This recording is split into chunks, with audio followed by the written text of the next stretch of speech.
Hello, on this freezing spring day. It has been really warm, but then suddenly today we've dropped down to like icy cold temperatures again. But I'm still getting busy in the garden with doing all my planting and everything, and I thought this would be a good opportunity to tell you a bit more about the wool pot and how it works, because some people are still wondering about how this product, this wool pot, actually works. So here it is, comes in two different sizes, made of 100% New Zealand wool. And I thought this was a good example because we're doing lots of native tree planting on our farm, Royal Burn Station, at the moment, and these wool pots have been amazing for planting trees in. So this is kanuka, and it was grown from seed. So when it was a tiny little seed, we grew it from seed. When it was a tiny little seedling, we transplanted it into the wool pot. But you can actually grow it from seed in the wool pot if you want as well, of course. And it's been in here now for about 6 months. And you can, and it hasn't been watered. So this has just been outside. Haven't had to water it once. So one of the great things about the wool pot is that, yeah, you find that you don't have to do as much watering because the wool, I guess, kind of keeps some of the more of the moisture in it compared to like plastic pots.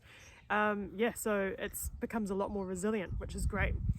And now the cool thing, so what you can see here is after 6-7 months, this is just starting to break down the bottom of it. You can see, so now you can see the little roots and everything inside. So now it's ready to go into the ground. So what we do is we just dig a hole straight in the ground and put that right in the ground, in the hole, and then cover it up. So you don't have to take it out of a pot and put it in. It doesn't get root bound. So you know how sometimes if they're in plastic pots, the roots go round and round and round and kind of, because they're all trapped. But the roots here can actually move really freely because the wool is so flexible. And of course, the major benefits of using these wool pots too, when you bury it, maybe a lot of people don't know this, but certainly a lot of farmers and people who deal with wool a lot will understand the amazing benefits of wool in the garden, because wool is a natural fertilizer. That's why so many fertilizers that you buy in the garden centre and stuff are made of sheep dags, from shearing sheep and the dirty kind of bits off their bum.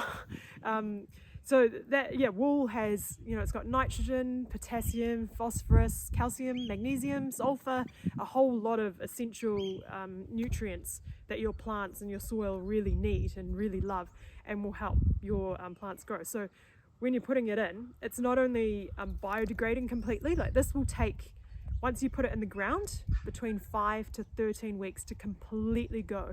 In summer, 5 weeks roughly, 5 to 6 weeks. In winter, things take a little bit longer to break down, of course, but it'll take about 10 to 13 weeks, and you will not find a single trace. Everything will be gone. All you'll find is worms around it because they love wool, and then you get all the breakdown of all the nutrients, everything from the wool too. So it's pretty amazing. You're adding some natural fertilizer. You're not using any plastic. You're not having to fiddle with taking things out and then putting them in the ground. It's just going straight in. It works like a treat. So great for planting all your trees and stuff in. These work really awesome, but especially doing a whole lot of native trees works really well. So there's an example of how to use the wool pot.